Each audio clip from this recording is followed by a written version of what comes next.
بسم اللہ الرحمن الرحیم۔ ناظرین، یہاں پر ہم سورہ مریم کا رکوع نمبر 5 پڑھنے لگے ہیں۔ تو اس سے پہلے ہم سورہ مریم کے 4 رکوعوں اور اس کے تعارف کی ویڈیوز بنا چکے ہیں۔ اگر آپ نے وہ ویڈیوز ابھی تک نہیں دیکھیں تو ڈسکرپشن باکس میں لنک موجود ہے، وہاں سے آپ وہ ویڈیوز بآسانی دیکھ سکتے ہیں۔ تو چلیں آئیے شروع کرتے ہیں۔ وَيَقُولُ الْإِنسَانُ أَإِذَا مَا مِتُّ لَسَوْفَ أُخْرَجُ حَيًّا۔ یہاں پر قیامت کا ذکر ہو رہا ہے کہ انسان کہتا ہے أَإِذَا مَا مِتُّ، کہ جب میں مر گیا، لَسَوْفَ أُخْرَجُ حَيًّا، تو یہ کیسی بات ہے کہ میں عنقریب زندہ نکال لیا جاؤں گا۔ یعنی جو کافر انسان ہے وہ موت کے بعد دوبارہ اٹھائے جانے کے اوپر شک کرتا ہے۔ اولا یذکر الانسان، کیا انسان کو یہ بات یاد نہیں، انا خلقناہ من قبل، کہ ہم نے اس کو اس سے پہلے بھی تو پیدا کیا ہے، ولم یک شیئا، اور وہ کچھ بھی نہ تھا، یعنی ہم نے اس کو عدم سے وجود دیا ہے اور اس سے پہلے تو وہ کچھ بھی نہیں تھا۔ تو جو اللہ عدم سے وجود دے سکتا ہے، کیا وہ دوبارہ پیدا کرنے پر قادر نہیں ہے؟ فَوَرَبِّكَ لَنَحْشُرَنَّهُمْ وَالشَّيَاطِينَ، تو آپ کے رب کی قسم ہم ان کو ضرور بضرور جمع کریں گے، والشیاطین، اور شیطانوں کو بھی ضرور جمع کریں گے، ثُمَّ لَنُحْضِرَنَّهُمْ، پھر ہم ان سب کو حاضر کریں گے، حول جہنم جثیا، جہنم کے گرد گھٹنوں کے بل گرے ہوئے۔ جسیہ کا مطلب ہے گھٹنوں کے بل گرے ہوئے۔ ثم لننزعن من كل شیعة، پھر ہم ہر گروہ میں سے ان لوگوں کو ضرور کھینچ کر نکالیں گے، ایہم اشد علی الرحمن عتیا، جو رحمان کے خلاف زیادہ سرکش تھے، یعنی جو اللہ تبارک و تعالیٰ کی نافرمانی میں بڑے ہوئے تھے، ان کو اللہ تبارک و تعالیٰ ان سے الگ کریں گے۔ ثم لنحن اعلم بالذین هم اولی بها صلیا، پھر ہم ان لوگوں کو بھی خوب جانتے ہیں جو اس جہنم میں جھونکے جانے کے زیادہ حقدار ہیں۔ وَإِن مِّنكُمْ إِلَّا وَارِدُهَا، اور تم میں سے ہر ایک اس جہنم پر سے گزرے گا۔ یہیں سے بعض مفسرین نے لکھا ہے کہ جو پل صراط ہوگا وہ جہنم کے اوپر لگایا جائے گا اور وہاں سے ہر ایک کو گزرنا ہوگا۔ کان علی ربک حتما مقضیا، یہ آپ کے رب کا حتمی فیصلہ ہے۔ ثم ننجی الذین اتقوا، اور پھر ہم تقوی والوں کو اور پرہیزگاری اختیار کرنے والوں کو نجات دیں گے۔ وَنَذَرُ الظَّالِمِينَ فِيهَا جِثِيًّا، اور ظالموں کے اس میں گھٹنوں کے بل گرے ہوئے چھوڑ دیں گے۔ وَإِذَا تُتْلَى عَلَيْهِمْ آيَاتُنَا، اور جب ان کے اوپر ہماری آیات پڑھی جاتی ہیں، بینات، واضح آیات پڑھی جاتی ہیں، قَالَ الَّذِينَ كَفَرُوا، تو کافر لوگ کہتے ہیں، لِلَّذِينَ آمَنُوا، ایمان والوں کو، أَيُّ الْفَرِيقَيْنِ خَيْرٌ مَقَامًا وَأَحْسَنُ نَدِيًّا، کہ دونوں گروہوں میں سے کون سا گروہ ایسا ہے جو مقام کے اعتبار سے بہتر ہے اور مجلس کے اعتبار سے بھی اچھا ہے۔ ندیًّا کہتے ہیں مجلس کو۔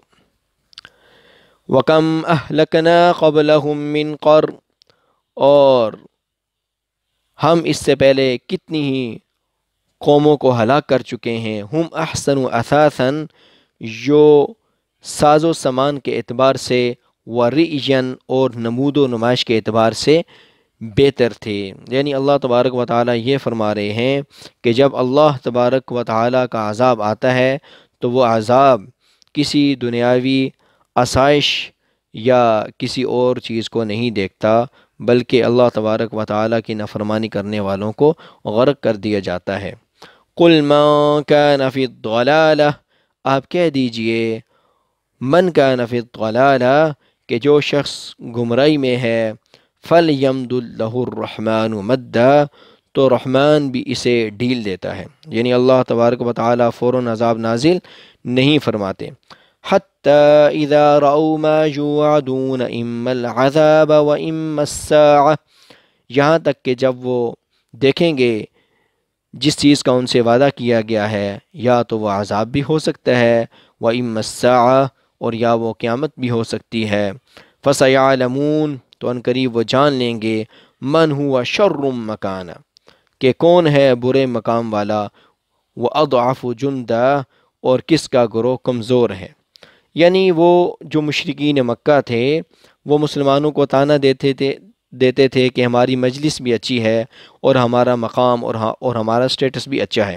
تو اللہ تبارک و تعالیٰ یہ فرما رہے ہیں کہ جب عذاب آئے گا یا قیامت آئے گی تو پتہ لگ جائے گا کہ برے مقام والا کون ہے اور کس کا گروہ کمزور ہے۔ وَيَزِيدُ اللَّهُ الَّذِينَ اهْتَدَوْا هُدًى، اور اللہ تبارک و تعالیٰ بڑھاتا ہے ہدایت والوں کے لیے ہدایت، یعنی اللہ تبارک و تعالیٰ ہدایت والوں کو مزید ہدایت اور رہنمائی کرتا چلا جاتا ہے۔ والباقیات الصالحات، اور باقی رہنے والی جو نیکیاں ہیں، خیر عند ربک، وہ آپ کے رب کے ہاں بہتر ہیں ثواب کے اعتبار سے، وخیر مردا، اور اچھے انجام کے اعتبار سے۔ افرأیت الذی کفر بآیاتنا، بلا آپ نے اس شخص کو دیکھا ہے جو ہماری آیات کا انکار کرتا ہے، وقال، اور کہتا ہے، لأوتین مالا وولدا، مجھے تو بہت زیادہ مال اور اولاد دیا گیا ہے۔ اطلع الغیب، کیا اس نے کوئی غیب کی خبر پا لی ہے؟ ام اتخذ عند الرحمن عہدا، یا اس نے رحمان سے کوئی عہد لے رکھا ہے۔ یعنی یہ جو کافر شخص اور مشرک ہے جو اپنے اچھے انجام کے بارے میں ابھی سے سوچ رہا ہے، تو کیا اسے غیب کی خبریں ہیں یا رحمان سے اس کا کوئی معاہدہ ہوا ہے؟ کلا، ہرگز نہیں، سنکتب ما یقول، ہم ان قریب اسے لکھ لیں گے جو وہ کہہ رہا ہے، وَنَمُدُّ لَهُ مِنَ الْعَذَابِ مَدًّا، اور ہم اس کے لیے عذاب بڑھاتے چلے جائیں گے۔ وَنَرِثُهُ مَا يَقُولُ، اور ہم اس کے وارث ہوں گے جو وہ کہتا ہے، وَيَأْتِينَا فَرْدًا، اور وہ ہمارے پاس اکیلا آئے گا۔ یعنی وہ جو باتیں وہ کہہ رہا ہے ہم ان کو دیکھ لیں گے اور ہم اس کو بھی دیکھ لیں گے۔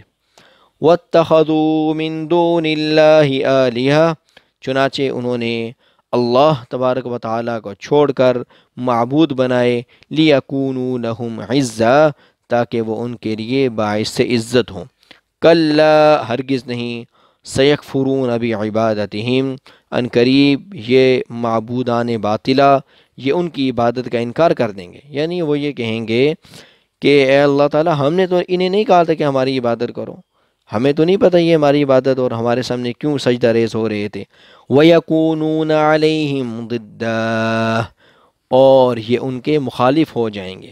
یعنی جن بتوں کی یا جن ولیوں وغیرہ کی یہ عبادت کر رہے ہیں، یہ قیامت کے دن ان کی عبادت کا انکار کر دیں گے اور یہ کہیں گے کہ ہم نے ان کو اپنی عبادت کا حکم یا اس بارے میں ہم نے نہیں کہا تھا، یہ تو خود ہی اپنی بیوقوفی کی وجہ سے ہمارے سامنے سجدہ ریز ہو رہے تھے۔ تو الحمدللہ ناظرین، ہم نے یہاں پہ سورہ مریم کا رکوع نمبر 5 کا ترجمہ اور تفسیر ہم نے یہاں پر پڑھ لیا ہے۔ تو ملتے ہیں انشاءاللہ رکوع نمبر 6 کے ساتھ۔ اللہ حافظ، السلام علیکم ورحمۃ اللہ وبرکاتہ۔